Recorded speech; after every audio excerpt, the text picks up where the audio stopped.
Good day and welcome to another special episode of the Offside Musings Podcast. My name is Oke Ndibe, and it's my delight to welcome you on behalf of my co-host Emeka Onyagwa. In today's episode, we're going to look at the official start of political campaigns in Nigeria toward the 2023 general elections.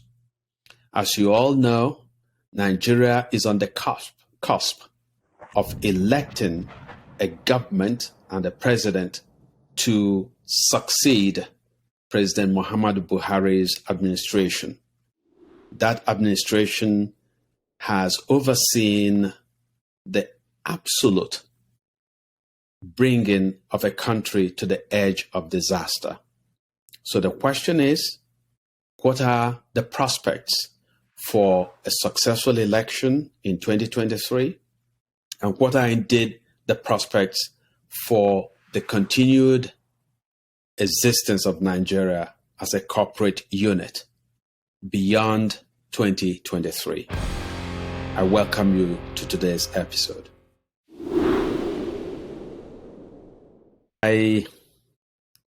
To begin to unpack this, the previous week, so this is the week that the campaigns begin officially in Nigeria.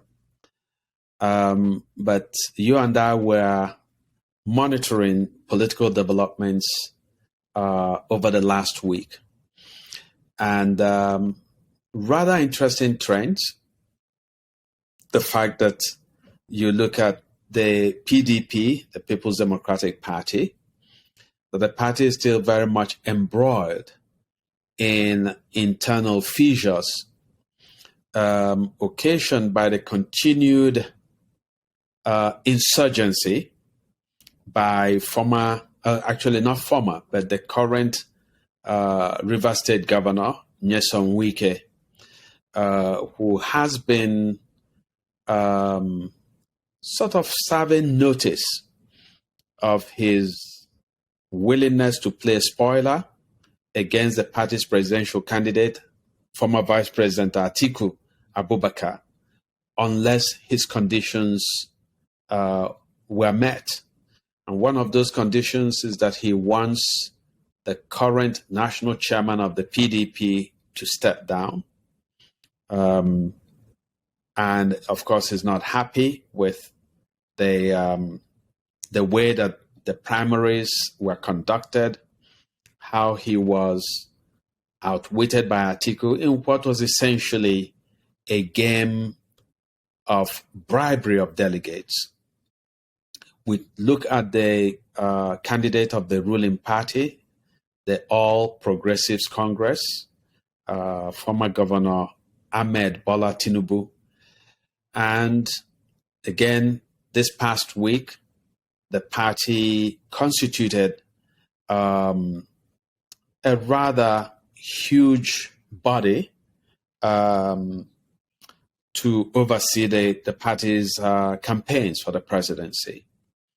Conspicuously missing from that lineup is current Vice President Osibanjo. The party has explained that this decision to exclude the Vice President was at the behest of the President, Muhammadu Buhari, who wants the Vice President to continue, quote unquote, to run the government during this transitional period. I find that odd. It's particularly odd because Buhari in the past had been reluctant to cede executive powers to the vice president, even when Buhari was out of the country for medical reasons. So it raises a question of whether the APC, again, is going into the next elections with any sense of cohesion and unity. And we're going to talk in a moment about all kinds of challenges for Tinubu as well, both personal as well as the factor of incumbency when the incumbent president has been particularly disastrous as a leader. And then there is the perhaps most fascinating candidate in the forthcoming elections, former Governor Peter Obi of Anambra State. Obi has acquired a kind of cult-like following by young Nigerians, those who are derisively called the social media generation. Obi, as you know, was recently in the United States, made a tour of several cities, and at each turn was received enthusiastically by people who raised a ton of money to support him, or at least pledged a ton of money to support him. So we're going to look at questions of whether Obi can sustain that momentum, whether he can withstand the onslaught of attacks and onslaught of scrutiny about his own record, which he has often touted. And so there's a lot, to look forward to in the coming weeks and months. So I don't know what your initial thoughts are. Yeah. Looking at the landscape, essentially, I think most interesting thing, whether publicly or more that in terms of what's happening now, it might not even be really, it might really be okay because of the way. I didn't hear you. I think. Oh, sorry. I said looking at the landscape now, right? The most important thing might not actually be Obi, might actually be Wike. Mm-hmm. In terms of the way Nigerian elections, vis-a-vis African elections generally play out anyway, it's not always a free and fair edition of anything. It very rarely is, even at best. Even at best, when they're counting the votes, there are always ways to and if you look at it globally, it's not just America where we are. Elections are in some ways manipulated, not rigged, not like what Trump claims, but they are, especially the primaries. You can, and in House seats, you gerrymander in primaries. You can do things. So if you look at places like in countries like Africa, and in this case Nigeria, people just sit down and go as far as not even caring and just writing results and moving on. So what's going to happen is that's not always the case, that people just outrightly write the election results and move on. That is the powers that be. It's not always the case that it happens that way. It does happen quite often, but not all the time. So let's assume we don't know. Let's assume, okay, it's a good chance this time around would be like the other times that votes were counted. Then a week here wouldn't be that big of a deal, whether he likes it or not. I know he likes to delude himself, but I don't believe in the free and fair elections. Wike would win River State. I think people are suffering too much, and the man seems to think he's a political comedian of some sort, and he really isn't that funny. But he's what's the word I'd use for him? He's clownish. He's clownish. He's very clownish as a person. So, but in terms of winning an election, he came out and gave a manifesto or gave speeches. Even if you compare him to the previous two governors of the state who, are criminally inclined, but they were a lot more polished as individuals, and you could see them. They were a better representation of River State than Wike could ever hope to be. And I know it doesn't account for much, but that's this thing. But yeah, that's the biggest story in terms of one.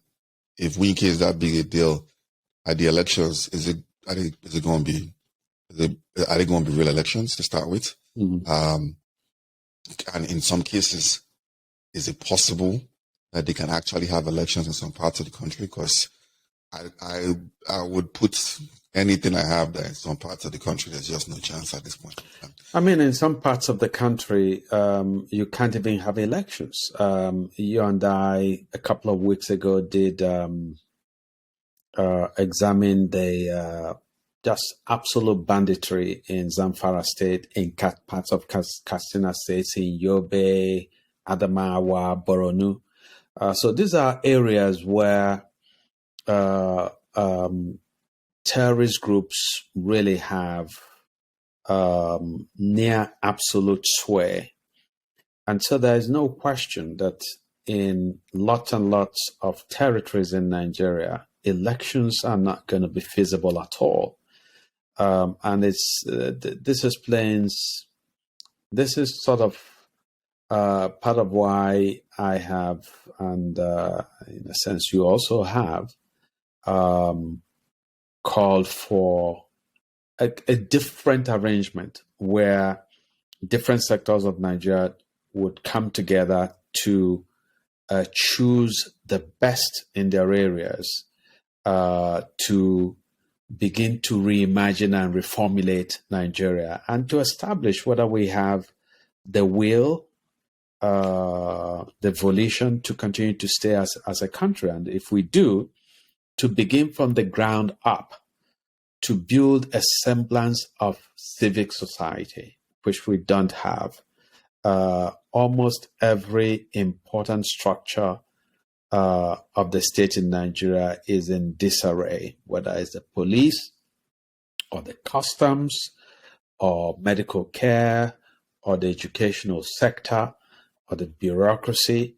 Things are really broken down beyond repair and need rudimentary, a building up from rudimentary stages before we can talk about, in my view, holding elections. So there's clearly the prospect that in many parts of the country there cannot be elections because the Nigerian state has not established a presence and control in so many parts of the country. But also to get to the point, I think you had a point. You wanted I mean, one thing is the Nigerian state too, but the security situation, you're right. It's just not there. And then we talk about what's going to happen. Would the country have come to a point where it's like, look, let's not have elections, like all these guys see out their terms, let's have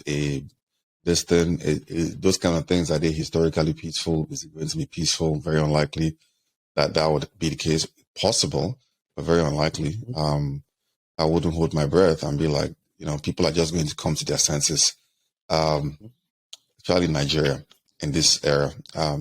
Maybe in 80 years, when we look back at this era, people, our descendants would be amazed if they're still in Nigeria, right? They'll be amazed that, did this really happen then? Oh, wow, this must be a different. It would seem like a completely alien this thing. But in this era, people are not going to sit down and be like, yeah, this is not working. Let's sit down. Let's formulate. Let's talk about what we might want to do. Stay together or not stay together. And if we're staying together, what's the structure? How do we build a country that is ours, not what the British constructed and then left it for what essentially are neo-colonial leaders? Well, neo-colonialists essentially, So you'd have that distance, but in terms of the race, you have Jocelyn of Winke, which lends the credence to a lot of things that we've seen happening of late in terms of the Electoral Commission called INEC, how they've been removing people, how they've been moving towards not counting the vote electronically, the actions they've been taking. Tells you how important Wike is. They've all gone to London, which I'll tell you, ask yourself the question, why is it always when you have very critical junctures, no exceptions, why does it end up in London? In London. And I'm going, why don't you go to pick some other destination why is it always there? And that's right from 1940s when they started talking about more rule for what the indigens or whatever they would term them. So that to me, that's why I feel that's the biggest story. But in terms of this thing, we've seen Atiku being more silent and being represented more by his attack dogs. Tinubu trying to put up a face of a strong person, but in essence, he just he has a network of both big time PR agencies and very Tinubu and APC and most of these guys are very adept at looking for what we might call in this era influencers.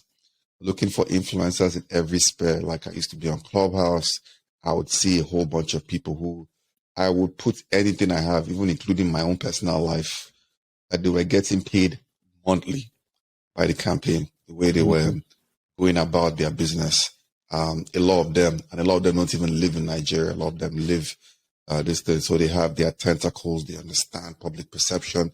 They understand breaking up clusters. It's kind of like in America, we're talking of Amazon or people. Yeah, there's a renewed emphasis on unions in America today.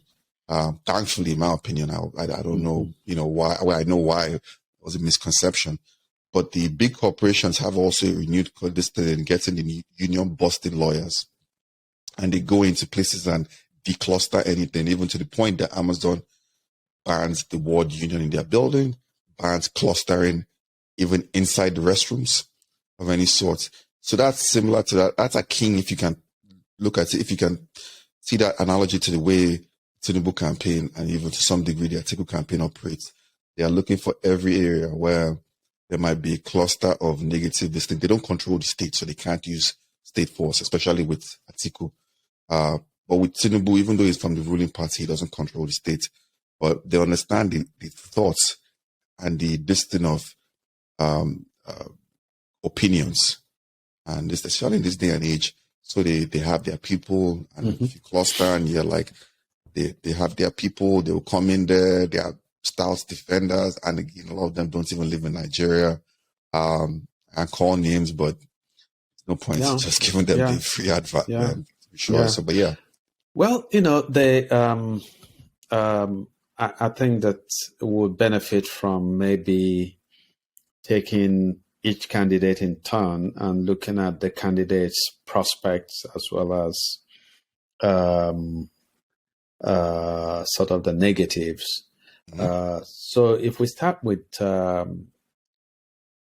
former Vice President Atiku Abubakar, clearly he's being hampered by Wike's insurgency, Wike's refusal so far to enlist and to embrace Atiku's ticket, I think has been a big handicap for Atiku. So Atiku has expended quite a bit of energy trying to either woo Wike to his side or to neutralize him.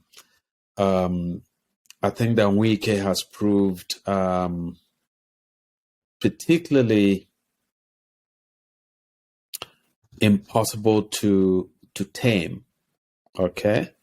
Now, unlike what you said earlier, I actually think that Wike has great potential for causing, for being a cog in the wheel for Atiku, and perhaps for helping any other presidential candidate that he puts his mind to. First of all, as a state governor in Nigeria, state governors have great control over the electoral affairs of their state.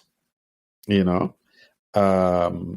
control usually the local government chairmen and their councillors, at least most of them. They know the political actors at a very local level.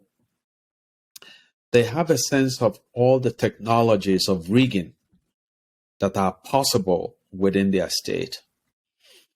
And in the case of Wike, I think that the other reason that Atiku has been particularly persistent in trying to broker peace with Wike is the fact that Wike has, as an oil producing governor, has a chunk of change, to invest in the elections. I don't know.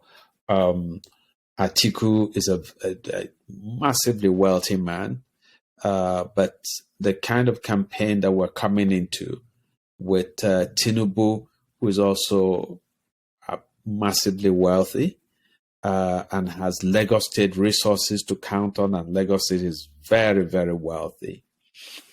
With Peter Obi, who is counting on the energy of the youth and on people, especially in the diaspora, willing to invest in his campaign. So I think that Atiku cannot afford to alienate Wike and the money, as well as the political energy that Wike is able to generate and contribute to Atiku's campaign, if he wants to, or then to deduct from that campaign if he's not sold on joining that campaign in a very passionate way.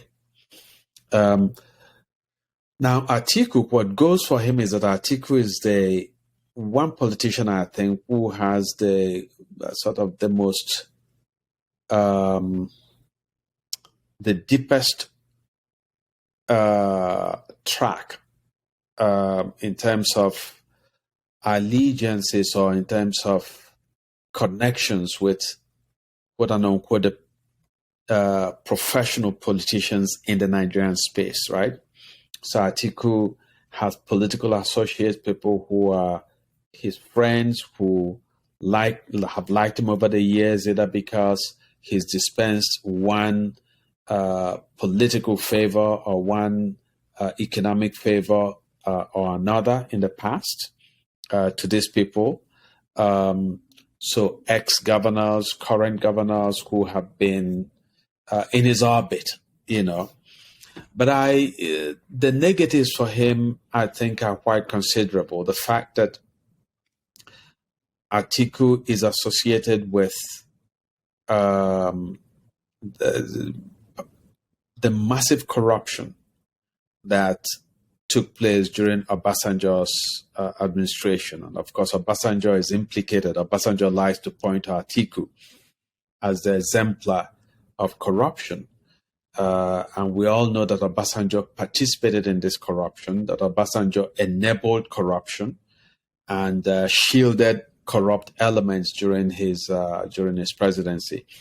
But that reputation for being deeply corrupt is something that Atiku must deal with. And it's going to be a tough uphill task for him at a time when Nigeria is, for all practical purposes, bankrupt.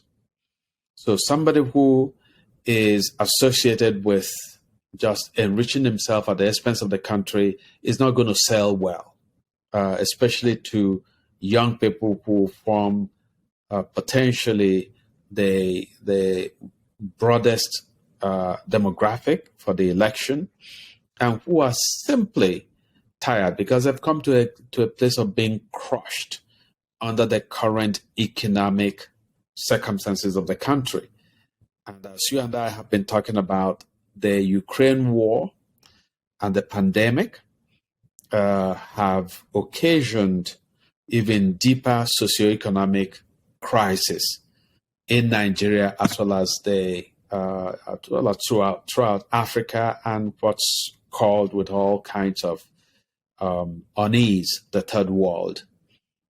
So that for me is my take on Atiku, that whilst he can call on so many political figures in Nigeria, that this is the year where those sort of politicians are going to be perceived as a liability rather than as assets, and that he has personal.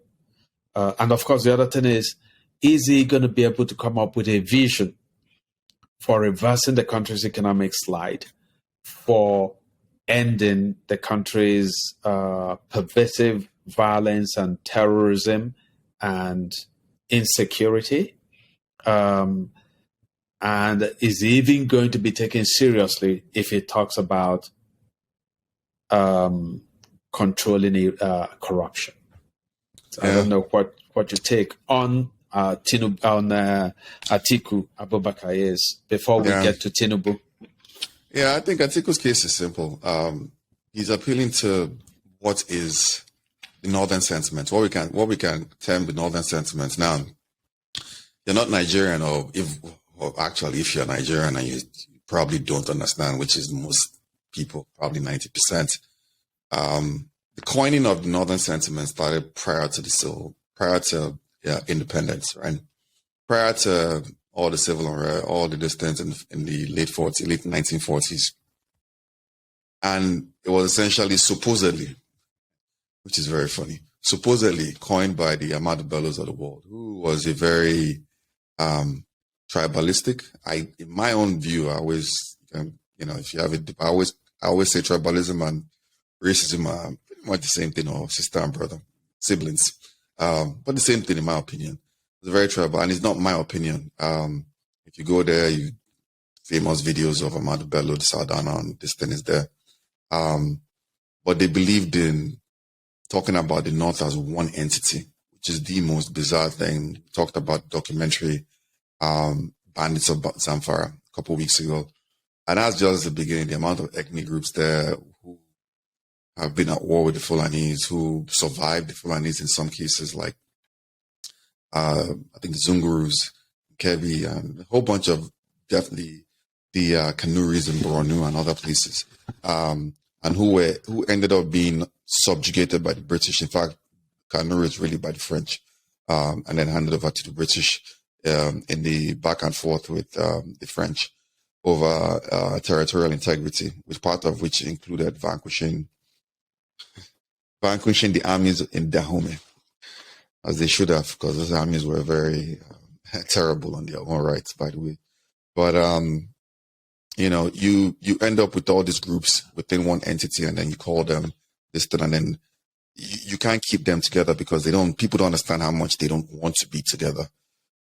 But the key selling point, which has always been there, which is round and round, I'm talking about what I'll always get to, what I wanted to get to, I'm going to, is the reality that one of the things you used to keep people together, people that really would rather kill themselves than look themselves in the eye, is to tell them what is over defense is a lot worse.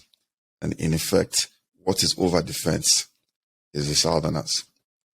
And the Southerners are classified from in the Arewa dictionary, even though back in the day there was a lot of issues when the Action Group and co came into Benue, and then they formed the United Middle Belt Congress, Joseph Taka and all those guys, who were ironically the first ones to try and actually break out of Nigeria. Funny keynote. Them and Isaac Adaboro as well. They were amongst the first ones to want to break out of Nigeria. Isaac Adaboro held the 13-day siege before he got crushed by Ojukwu, which is why some of those so-called ethnic minorities, some, the other ones that don't like Igbo people. But the whole thing is keeping them together until that what's over defense. Now, what does that have to do with our current political? Obviously, for first is a continuation of, because we are in an unbroken, in my opinion, quagmire for over 100 years. But the next thing is Atiku is trying to appeal to that typical, easy, at this point in time, ready-made, ready-meal sentiments. Just put in 2 minutes in the oven, bring it out. What's over defense is worse. I'm one of you guys from the northeast of the country, where technically they settled, even though they ended up getting their emirate created first by the British and then subsequent governments. So in Adamawa, because they are not necessarily indigenous to that place, Adamawa, Taraba, and all those places, but he's Fulani. He has a lot of those things. He's in good with the crowd in Kano. He's in good with he's technically in good with the elite in Kaduna as well. So that's something he's going to play to. What he has against him is a lot of things he spoke of from the beginning in terms of his corruption, his perception with the common man in the North. Common man in the North sees him as a thief, as a corrupt person, as every kind of thing you could think of. So that's who he is in terms of the balance he has to this thing from one side to the next side. Is he, to me, based on the kind of dynamics we run in Nigeria, based on the way we've been educated, or the lack of education, and the way we've been fed certain narratives and stereotypes, to me, is he the front runner? Yes, because of the ridiculousness of the situation we are in, not for any other thing. He is the one that maybe has the best chance to claim the Northern, not maybe, at least ahead of Tinubu, in my opinion. Even though we'll come to Tinubu, he has the best chance of absolutely saying, I'm one of you, even though the other two are making their case, which would come to as well. But it's a campaign. The question again is, what's going to happen? Yeah. Is it going to be election that there is some freedom to vote, which is another conversation we're going to come to, which is essentially the truth of this conversation. Is it one where people are, because if people are going to vote, a lot of this structural power, so-called, unquote, structural power is all irrelevant. It's not going to be relevant, especially for the presidential elections, because people are at that point. It doesn't matter how much you want your team. And when I say your team, it's almost certainly your ethnic group to win. People are at that point where they're dying. Jagba is now a trending term in Nigeria. Jagba means relocate. All kinds of people everywhere. Everybody wants to run to anywhere. People are even running to Benin Republic next door. Nobody wants to be involved in this economic quagmire that is in Nigeria. So that's my thing. Yeah, so and I think that as the consequences of the Ukraine war, which at some point we're going to get into, dawn on the world, is going to bring massive hunger and is going to bring a huge downturn in the global economy. There are fears that the world is on the cusp of a global recession. Already you see signs of this in the instability, massive instability and disruptions in the U.S. stock market and stock markets elsewhere in the world. So what happens in those markets are going to ultimately have great, unfortunately, very dramatically negative effects on spaces like Nigeria. So, and all of this is going to play into the elections, if the elections hold, because at this point, I'm not even confident at all that we're going to have a country where elections can hold in 2023. But I hope I'm wrong. But as you rightly said, there is a certain appeal that an article must make, which is, you're a man, you're better off having me than having somebody else from the southern part of the country. And I think that is the logic that ultimately got Buhari elected. And seeing how much of a disaster Buhari has been for Nigeria generally, but especially even for the northern part of the country, which has seen the worst of terrorist attacks and the worst of economic devastation. I think that there's a kind of ripeness for people to begin to reject that kind of logic, that kind of appeal to ethnic solidarity, which in Buhari's case has not helped anybody much less in the northern part of the country. Yeah. But let's look at Tinubu. So Tinubu was a fairly successful governor of Lagos State. We have to give him that. And even better than his average performance, which in Nigeria, average performance is good in a country where governors are often just total failures. But Tinubu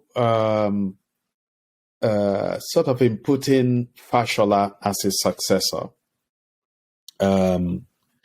Fashola impressed a lot of people by the tone that he brought to Lagos, by a certain boldness in some of the infrastructural work that he did in Lagos.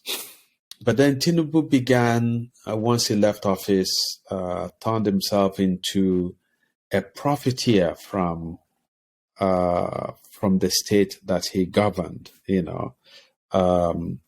just basically allocating himself so many open spaces, lands, and building real estate, and then turning himself into a collector of internally generated revenue and keeping what a lot of people will consider particularly greedy percentage of his the takings that his company was able to get, controlling toll collection on toll gates in the state and so on. So Tinubu has made just obscene wealth from Lagos State since his days as governor, and subsequently when he sort of became a kingmaker.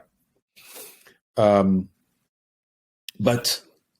so there are some people who sort of look at his governance with some fondness.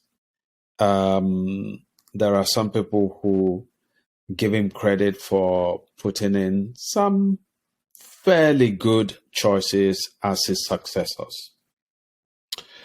Tinubu, on the negative side, has, as I proposed a few weeks ago, construed himself as the new Awo. And yet he doesn't have Awo's intellectual depth. He doesn't have Awo's discipline, Awo's organizational skills, Awo's commitment to social progress through things like free education and free health care. And so an Awo he is not. And particularly because the Yoruba are a proud people, there is, now we know, a burgeoning opposition to Tinubu's Awoist pretensions by elite Yoruba groups, including political groups, that are beginning to question the fact that this man who has made himself such a central factor in Yoruba politics has very shady, or shall I say, shadowy bona fides.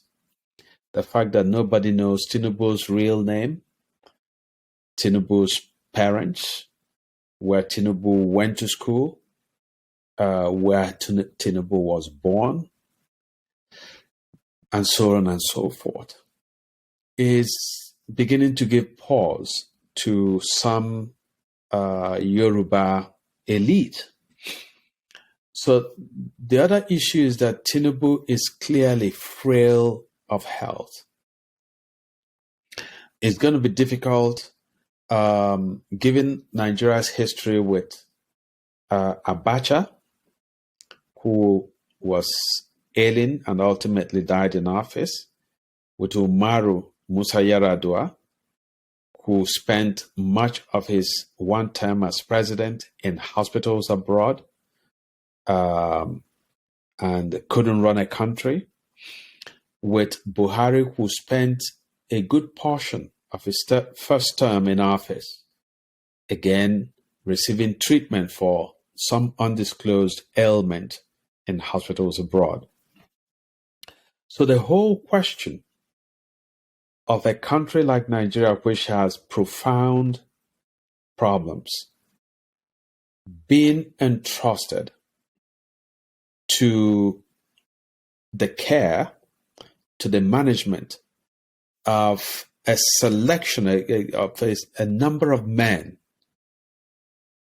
who are battling their own personal health issues and who are too feeble and too sick to, even if they meant it, even if they meant well, even if they had a vision for transforming Nigeria into a habitable space, they simply do not have the energy to effectuate this vision. And so the fact that there's this viral video of Tinubu, where he had wet himself, apparently, a recent video of Tinubu meeting with an emir and just, snoring off, or the brazenness, the hubris with which Tinubu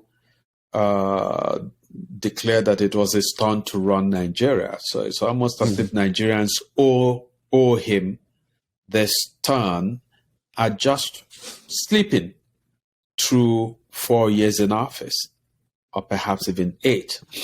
And I think that particularly young people are beginning to reject that idea of geriatric sick men, presuming it to be their right and prerogative to preside over the affairs of the country.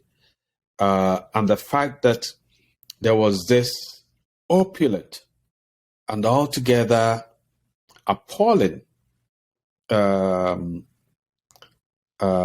picture at the APC presidential primaries, where, just dollars were being disbursed to delegates. And so Tinubu was seen buying up the ticket, just like Atiku also bought up the ticket at with the PDP.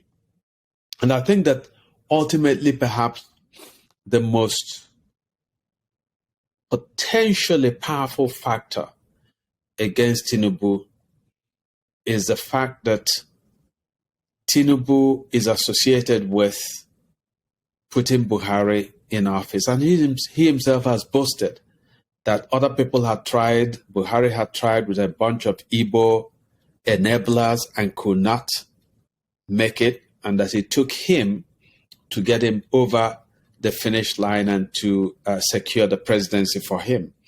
Buhari has been a particularly atrocious president, a very narrow-minded, very provincial and nepotistic president. And so, and Tinubu has said that he wants to continue to build from where Buhari stopped. Nigerians want to forget the Buhari years. So anybody who invokes Buhari in positive light, I don't think is going to be able to excite Nigerians, especially the youth who are desperate for a different kind of country. I don't know what your take is. Yeah. It comes all back to, in his own case, I just have to start from, local, it's my turn. My turn. It's almost like, sadly, when some people get to a certain age, they start acting like they are in diapers again. Not everybody, some people. In this case, it seems like he's acting like that. So I start from acting there. It feels like they're diapers. Like he's in diapers. Like he's a toddler. He needs to. I have toddlers, so I'm like, this guy is acting like one of my toddlers, which is is interesting, but it's a guy. People might say, well, he's had stress. Is this? He's lost his son. That's why he's aged. I could see all those arguments. And even if I agree, I lost a cousin. I had an uncle who lost one of his two children. I saw the man age overnight. Some people would be like, well, the so and so age. Even if we don't debate, like, all right, cool, this is fine. That's even more reason why you shouldn't be there, really. If you're that, then you need to go take care of yourself. Push back on is when people talk about he was a above average successful governor. I'd have to ask, like, in the context of Lagos State, in all that Lagos has been in the history of West Africa, I'm talking of since 1850, and then the history of Nigeria pre-amalgamation, so 1899, right? All it's been, even though 1899 wasn't quite distant, but by the time the Royal Niger Company moves its headquarters, local Calabar, down to Royal Niger, north and east, the protectorate, by the time they moved the offices to Lagos and everything, all is benefited, all it generates, how every office has to have. I mean, it's very similar dynamics with Miki, oil producing. Yes, you get 13%. But better than that. 13 actually. 13%, right? But better than being an oil producing state. Not to veer off the conversation here, but better than there was a period in time where they had the opportunity to hold the oil companies to ransom. This is before kidnappings became a thing, but even with that. So you have a lot of oil company assets and oil company employees in River State. And that directly generates more revenue, not just for them directly, but also they also pay the government, the River State government. So that's why they are by far the richest oil producing state. And at the same time, they are I think, number 2 most indebted states, the states in Nigeria. So they make a lot of money and they spend a lot of money, and there's not much to quantify it. It's very similar to the situation we saw Lagos State. Now, are you going to say, well, Tinubu had a situation where Obasanjo withheld local government funds because they realized, which, yeah, they were right and they were being fair and they were being honest. Last minute, the military created a whole bunch of local governments and made sure the local governments and the states they created would serve more interest in the core northern areas, which is the next place I'll come back to. But hold that distance for a second, to the core northern areas. And then under distance to the southern areas. Even in the southwest, where they give 6 states, they give them less local governments. In the southeast is 1 less states. In the south is you'll always say, you don't know how something can be south of south. It's only Nigeria. So in the south, it's a situation where it's very similar, structurally imbalanced.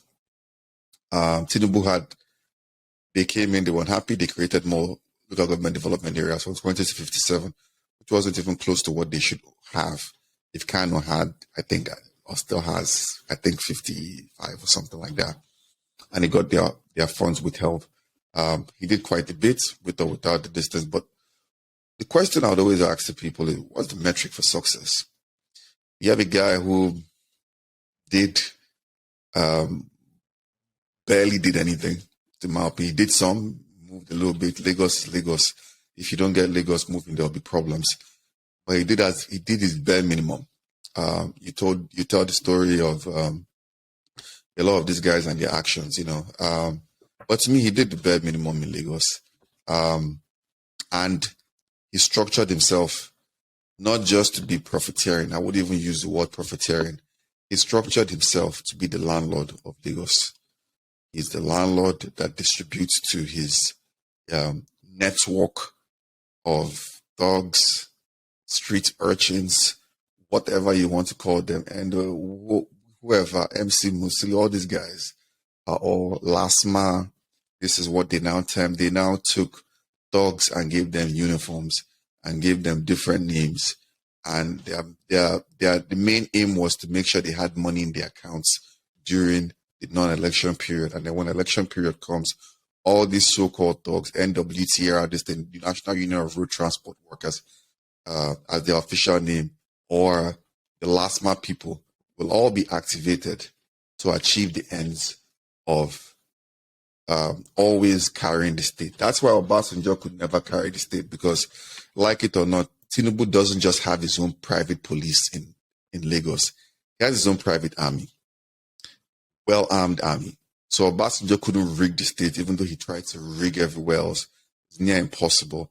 And you see that legacy continuing on to today, which is another thing we'll get to in terms of this thing. In terms of Peter Obi, I have a relative who is functional in the advertising space, in the event management space and all that. And people were making fun of him over the weekend. Oh, one of the groups were making fun of him, and like, well, not kind of really making fun of him, but they were asking the question, why is it that we could see these Peter Obi rallies, which is what we'll get to later on, but in other states, in Abuja, it was massive. I don't know if you saw it. It's crazy. It was absolutely, insane. It shows it was anybody saying it's a joke at this point in time. You're living in the moon, but you don't see it in Lagos. And it's like, in effect, anything Peter Obi advertising has been banned from Lagos. You can't even put up a billboard with Peter Obi in Lagos. Like, wow. Is that not against the law? So you're free to pay for it and put it up there if you want. But it's going to come down. That's if you get down, if they don't catch you. If Tinubu's army doesn't catch you, there's a good chance you will make it out alive. And even if you do, you're going to make it out severely, physically different than when you started out the journey. So these are the legacies of Tinubu. Did he put some guys that were somewhat functional managers to some degree? Yes, he did. But how functional are they when a good part of the revenue of the state has to go to one man? Are you that functional, really? I think to some degree you could make an argument that you have to work with what you have. In the case of Fashola, in the case of an Ambode, who was the governor after Fashola, he tried to change the system and he became a one-term governor. That's right. In the case of Saolu is more or less Tinubu's PA. You see him at times carrying Tinubu's bag as governor, carrying Tinubu. Anywhere Tinubu is going, he's following out. Yes, sir. He's not trying to argue with Tinubu. So to me, that's a legacy. You'd have to measure what good governance is based on what you have. I don't believe in saying, hey, there's a Dubai, and what do you have? What can you work with? Most things in Nigeria for a state are under the federal list, meaning you can't do anything about them. Power is one of them. You can't do, if you generate power in Nigeria, you have to feed it to the federal government. And then the federal government will decide on what to do with the power, that's right. Not you, the states. And there are a lot of other issues like this. So what's the definition for success? I keep hearing this thing, and people are like, judging for what Lagos has been for the last 100 years, I fail to see how the majority, I could give it to Fashola based on it. You say, well, I don't want to fight with Tinubu. But even Tinubu and those after Fashola, I fail to see it. I was in Lagos a couple months ago. I saw some projects there, here and there, but comparatively, what Lagos could be doing, be building its own airports. It shouldn't be relying on Maritala, which it has kind of, but it can't even effectively migrate the airport to the other wing. It can't, but part of that is also the same federal list, but that's still more navigable. Most of the expenses for the airlines not being able to move to the new airport, a large part of that falls on the state and the so-called thugs that he has around there. And that's the same guy that now wants to become the rent collector for the country federally. There's no other way of seeing it than somebody that is going to end up replicating the state model into a federal model and become the landlord for the country. I don't think most people are after that. But I think his whole aim is, again, back to the northern thing. His whole aim is this, obviously. We'll talk of one north. He has Buhari in his corner. He doesn't need everywhere in the north. He just needs certain places. The way Yorubas always have gone after it, the middle belt especially. And in what you term as the middle belt, in terms of the Benue, the Kwara, the Niger, and even in these cases, places like Taraba, which is largely Christian, and other places will be a target for Tinubu if he figures to steal out these places, maintain home base by thuggery, absolute, because I mean, this is already clear what's happening in the Southwest, in Lagos and other Southwestern states. So that's his ideology to achieve his Emilokan. My own turn. Emilokan is my turn. You know, so to me, he's just the my turn guy, man. He's the my turn dude.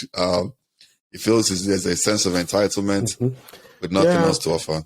Yeah, and ultimately, as you said earlier, Tinubu has been savvy in sending influencers into certain spaces, but he can't afford to, especially given the history of Buhari and the history of all the other feeble, ailing misleaders of Nigeria.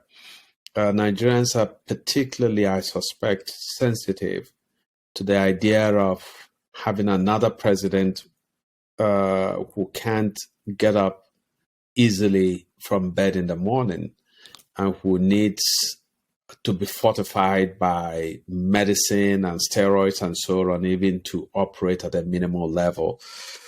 And ultimately, whatever number of influencers and so on that you deploy into the political space to campaign for you, this is not an election where you are going to get much mileage if you are running it by proxy. If you are sending other people to speak for you. I think Nigerians are going to insist not on, they're not going to settle for having your vice presidential candidate, Shetima Kashimu, come and campaign for you. They're not going to settle for Nollywood actors or governors speak on your behalf. They're going to insist that you show up. And if you show up and you are shaky, if you show up and your voice does not carry, if you show up and you sleep during rallies, or it's seen that people are helping you to get around and so on, it's going to send a very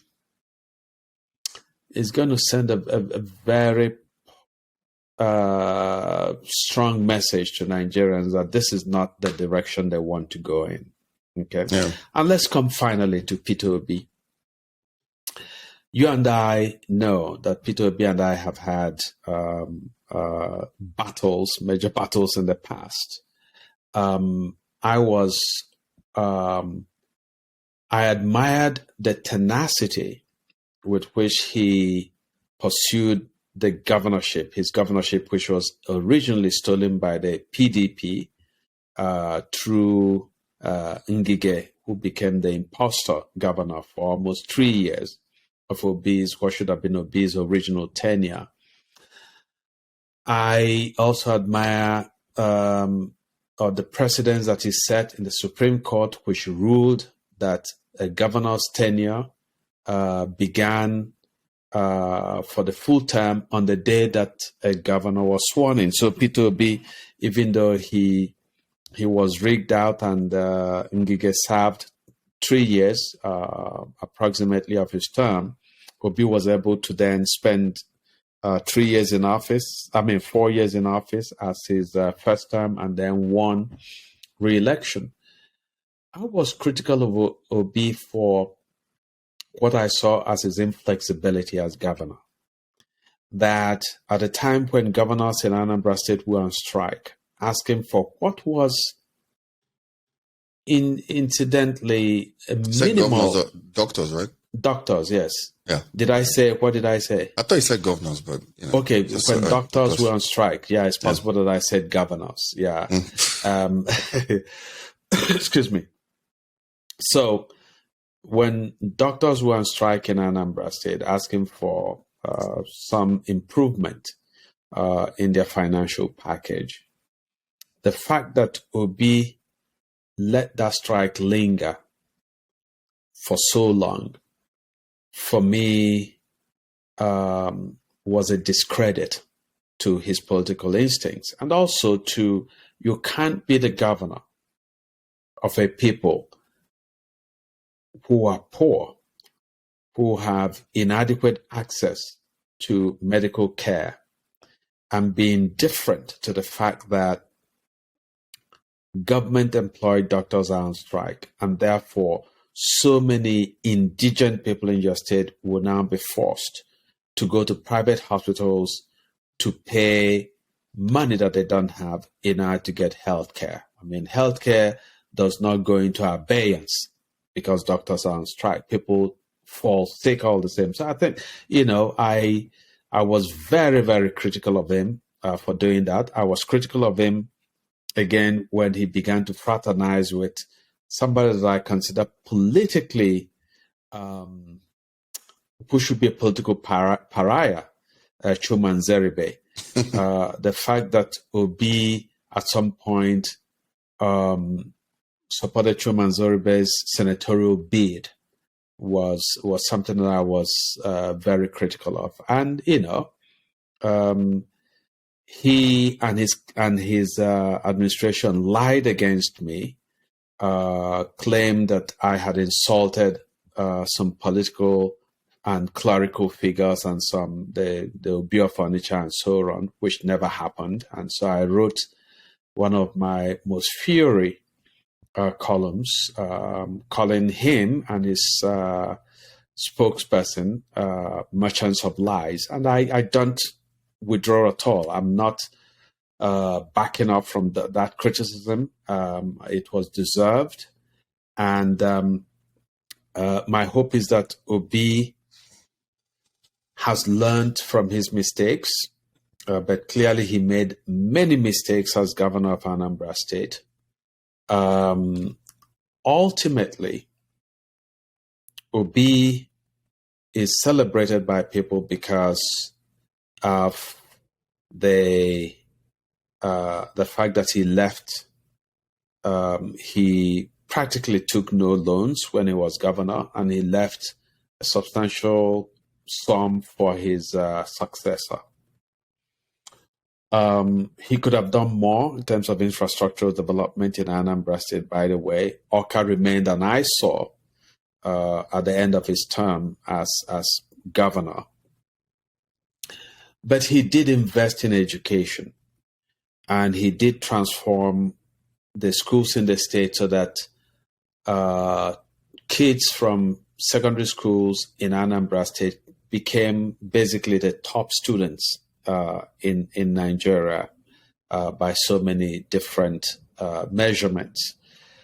So Obi has a record that is impressive in several areas, that is sort of middling in some other areas, that is bad in other areas. But part of why he's connected with young people is the fact that Obi does something which too many Nigerian politicians don't do, which is that he offers some analysis, a sense that he understands the nature of the problems in Nigeria, and that he's thought about those problems, and that he is willing to articulate some solutions. Often, some of the figures that will be reels out have been called to question, but it's his style that when he speaks, he says, this country has this GDP and it generates so much megawatts of power, and he earns so much from this sector, and so on and so forth. So when he does that, like pastors who quote passages from the Bible, and sometimes when you check, you see that they've got it wrong. So Obi has that, but still Nigerians are impressed. A lot of Nigerians are impressed that here is somebody who at least is thinking about issues of development, of infrastructure, of diversification of the economy, and so on and so forth. Even so, Obi is an imperfect carrier of this dream of young people. Okay, young people, some of them have suggested that Obi is a saint, and I will insist and continue to say that Obi is absolutely no saint. He's far from one. But I think that if Obi is going to do well, it will come from the young people if they get him elected, almost breathing down his neck to make sure that he lives up to the commitment that he makes. That if you left it up to him, he will talk a great game, but not live up to the expectations. So that, and as you said clearly, the energy, the passion, the momentum is on his side in this election. That the other two candidates must look with envy at the fact that they are spending money to buy love, to buy affection, to buy votes, to buy delegates. But here is Obi being flown all over the world by Nigerians who are throwing cash at him. Some people willing to donate substantial amounts to make sure that this guy wins. And I think that should he win, that unless he's an absolute fool, which I don't think he is, that ultimately he's going to recognize that if he fails everybody who has invested in him, invested their time, their money, their emotions in his candidacy, that his name will forever be associated with the most evil of epithets. So I think that if Obi wins, and he has a good shot at winning, if he develops a ground game, right? Because you can't win on the internet. You can't win on social media. You can't win by giving good speeches. You can't win by drawing large crowds. You have to win by having legs on the ground, people who are going to go to polling booths, who are going to go door-to-door campaigning for you, people who are going to make sure that the votes for you are protected, are not stolen. If he does that and he wins, I think that he's going to face massive problems because, again, the country is bankrupt, right? And you have insecurity. How is he going to address that? That ultimately what might happen is, again, that Nigerians will continue to send money. Nigerians abroad will continue to sustain the economy of the country, that a lot of people will volunteer to go home, Nigerian expertise in different areas to go and start rebuilding the country. And perhaps that, to conclude about my thoughts on Peter Obi, I think that if he wins, he's going to face massive challenges. The country is bankrupt, essentially. There is the insecurity that is intractable, that is widespread, is pervasive, is deep-rooted. And there is just general demoralization in the country. If Obi is going to succeed, he will benefit from the continued goodwill of Nigerians in the diaspora, who hopefully will make substantial investments, commitments to investing in the country. Some professionals hopefully will, volunteer their time in Nigeria to serve in different capacities and to help to build the country from the ground up. And maybe, if we're lucky, the international community, led hopefully by international agencies, by the United States, by Britain, hopefully, I emphasize, may want to maybe, again, forgive the thoughtless debts that we have accumulated in the Buhari years. But some of that debt is owed to China. So I don't know what China will decide to do. Forgive what? Forget it. China will ask for an arm and a leg.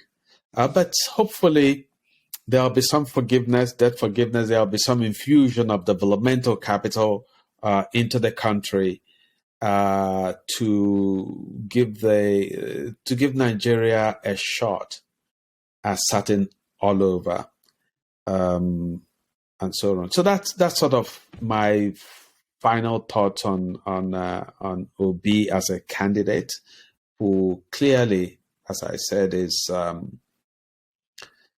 generating the greatest excitement, even though, as I'm the first to tell you, he's an imperfect candidate. Yeah. I mean, look, before I start, I'm going to just say this, man, because it's the truth, I guess, mental, social, intellectual development is something that is always ongoing. So, the person you were 10 years ago is supposed to be a different person, and hopefully a better person you are 10 years later. Same way 5 years later. Same way 15 years later. And if you're not doing a Milokana, you should be a better person than doing that. That being said, from all accounts, Obi, imperfect, yeah. We all are. So that's an understatement. Was he a great governor? Most people term him as an average governor. Why they even give him average is because of the fact that he supposedly, because that's subject to some level of debate, but let's give it to him. He supposedly left money, left the state in good financial standing, with borrow money. And you can see the tradition in Igbo states. You go to Igbo states, they've consistently borrowed the least, which probably lends to that stereotype that the Igbo man is not one to spend more than he can earn. At least the Igbo man. So you leave money? Yeah. Is a, and in fairness to himself, you're looking at most of his speeches, he talks about how he saved money, leave, all that stuff. He talks about that, even though judging by what I've heard and what you could verify, some of that is wildly overblown, by far. Is he incorrupt? Was he incorrupt as governor? No, he was not.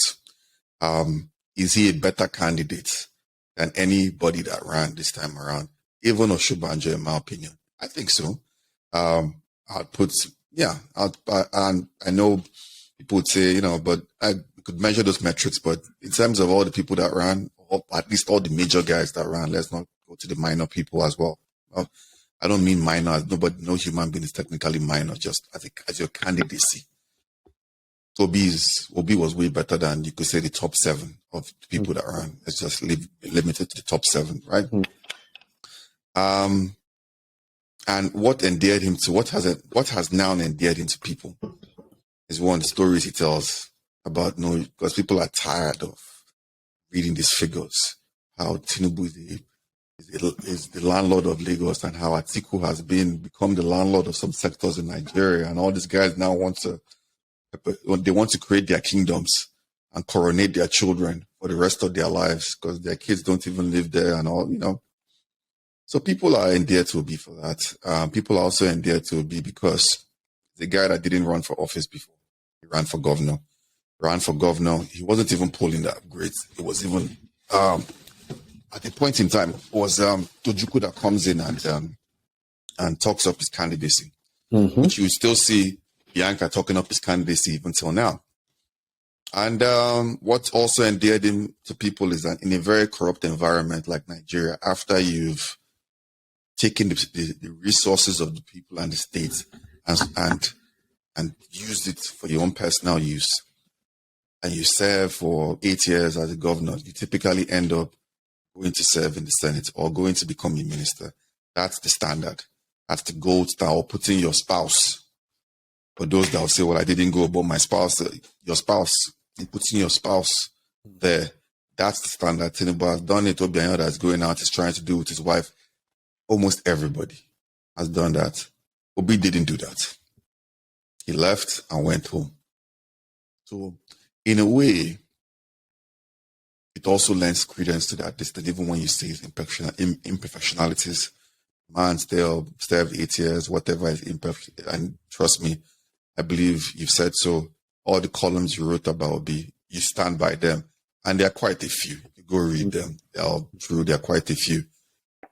The reality is the day he left office. He associated with criminally minded characters. But in the minds of, and I would say this fully, the minds of a lot of people, associating with criminally minded characters is a different thing from running a criminally minded enterprise, which is what most politicians do, as I just described. And that endears him to people as well. So he's had this thing, people feel, and his actions of not engaging in a money battle with these guys, even though probably didn't engage in that money battle, maybe somewhat because of his stance. His stance really is, Obi is not somebody that is going to give people money, even when he has, for better or worse. Sometimes good, but sometimes actually terrible. Very terrible. So let's call it for what it is. Not saying Nigerians are desperate for anybody. At this point in time, I'm even of the opinion, if the elections must hold, they should just put out an advert and hire somebody to run the country. Save everybody's expense. This has to be what. Oh my gosh! I hope you're going to make yourself available to go do that job. Not now. No. I'm busy right now. Give me maybe 4 years. You can call me. But if they delay the elections for another couple of years, maybe you'll be available. Anyway, they should put that maybe. George Bush will come and run the country for them. Trump is desperate for work. Maybe Obama. We could make Obama an honorary citizen of Nigeria and adopt him as president of Nigeria.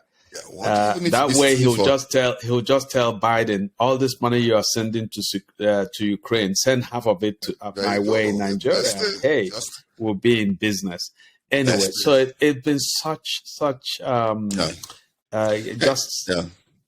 don't know if you. I was going to finish up and just say yes, please. It's been exciting people in that regard, right?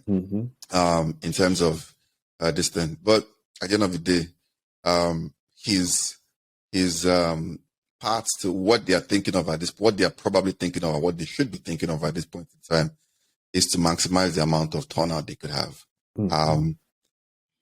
Their structure should be the people. People are back in the campaign. People are with him. People are going out with him and all that. So their structure should be the people. They could win, definitely. Even in places you wouldn't expect, they could win. What happens next, I've always said, is a whole different. You've talked about the foreign remittances and all this. It's a whole this thing. I don't know what Obi would do. But I know it's a mess, and I don't wish that mess on. I don't even wish that mess on him. That in a sense, I'm actually, well, I'll be sorry for Nigerians if certain candidates win, because so far it seems that those candidates don't have a plan at all, except for politics as usual. His Excellency, the President of Nigeria, is there some money lying around which I can steal or put in the pockets of my associates? If a fairly good candidate wins with a plan, I'm sorry for that candidate, because there's no money to do all the great things that you promised Nigerians. That it's like Nigeria would have benefited from a superb candidate in 1991 when an interloper like Obasanjo usurped the position. Yeah, they're saying in 1999. In 1999. Yeah. Okay. 91. Huh? No, you said 91. No, 1999 is what I said. I hope. I hope I'm not. So we would have